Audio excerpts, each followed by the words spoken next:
Well, Danica, if you're showing even the slightest of symptoms, get tested. That's been the mantra here in Victoria and indeed across Australia for months and months now. But for some industries, at least here in Victoria, it'll start to look a little different moving forward with this mass-scale asymptomatic testing that will start to take place. The Victorian government today announcing that in the public healthcare system for public aged care workers, 100% of them will be tested every 2 weeks moving forward, and the Commonwealth will do the same for private aged care providers moving forward. Meanwhile, in the private sector, high-risk industries will also be subject to this mass asymptomatic testing.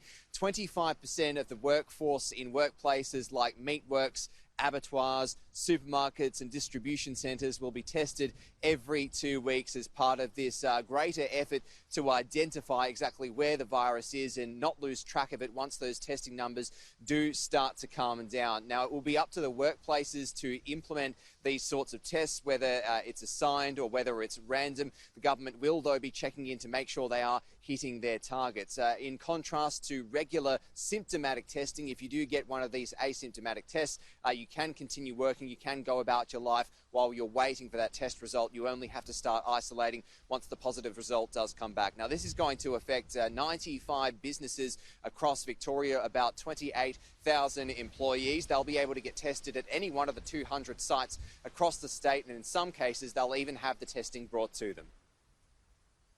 If a staff member is asymptomatic and not linked to an aged care outbreak, which can be just a single case, of course, they'll not be required to isolate while they wait for their test results to come through. These industries in themselves are not dangerous, but we know that if coronavirus enters those kind of environments, there is a higher risk of spread, of infection spread across the workforce. Danica, as well today, those living in the area around Anglesea are being urged to get tested if they show even the slightest of symptoms. Wastewater testing there has revealed that someone in the community does have coronavirus, although regular testing has been unable to pick up that case just yet. So there is a testing blitz underway in the area of Anglesea. All of those with any symptoms urged to get tested as soon as possible.